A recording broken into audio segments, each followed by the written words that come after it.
Current notes हैं आपके, और page number 69 cherry orchard summary, और ये आप लोगों की तकरीबन है 69 पे 5th लास्ट लाइन। लोपेकिन ट्रॉफिमोव को टीज करता है। तो ट्रॉफिमोव को क्यों टीज करता है? क्योंकि वो हर वक्त जो है इल्म हासिल करने में लगा रहता है, लेकिन उसको जिंदगी की प्रैक्टिकलिटी में नहीं आता। यानी कि वो एक फिलोसोफर किस्म का इंसान था जो कि बस फिलोसोफर ही था, उससे आगे नहीं चलता था।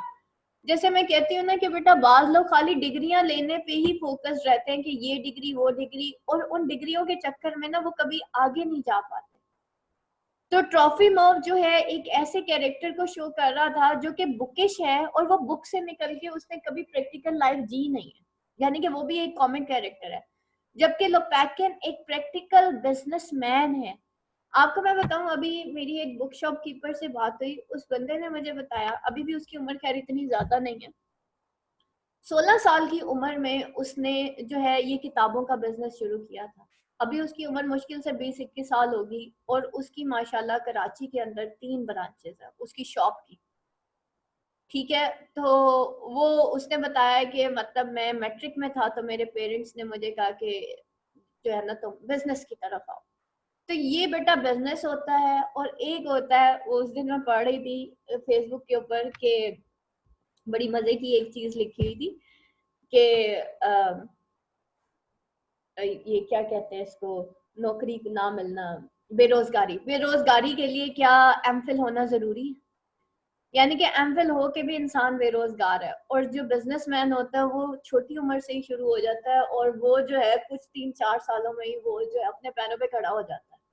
और ट्रॉफिमोव जो है वो एक ऐसा इंसान है जो किताबों में तो लगा रहा है, उम्र उसकी गुजर गई है, बाल उसके सफेद हो गए, लेकिन स्टिल उसकी जिंदगी में कोई चीज नहीं है सिवाय इसके कि वो किताबें पढ़ता है और लोगों को सुनाता है और अपनी फिलोसफी झाड़ता है। अच्छा, यहाँ पे देखें, during this conversation our disheveled vagrant passes by and begs for money. Ravinsky thoughtlessly gives him all of her money despite the protestations of Varaya. ठीक है, वराया जो है वो सॉरी इसी कन्वर्सेशन के दौरान जो है एक कोई मांगने वाला रास्ते से गुजरता है, तो रविंस्की जो है अपने सारे पैसे उसको दे देती है। हालांकि जो वराया होती है, वैरिया होती है, वो उससे बहुत ज्यादा नाराज हो रही होती है कि भाई पैसे अपने पास नहीं, आप उसको दे रही हैं। Shaken by the disturbance, the family departs for dinner with Lopakin futility, insisting that the cherry orchard be sold to pay down the debt.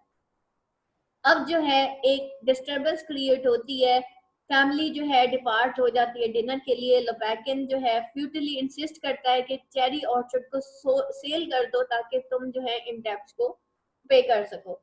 Anya stays behind to talk with Trofimov, who disapproves of Varia's constant hawk-like eyes. और वो जो है वेरिया की constant hoc-like eyes को जो है disapprove करता है, यानी कि वो बड़ा घूर के देख रही होती है कि ये दोनों क्यों आपस में बातें कर रहे हैं। Reassuring Anya that they are above love.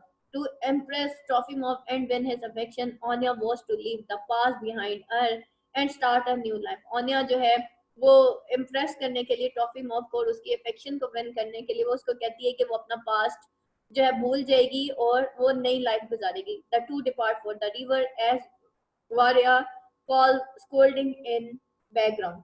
अब चलते हैं बेटा टेक्स्ट की तरफ। टेक्स्ट बुक्स खोलिएगा एक्ट 2।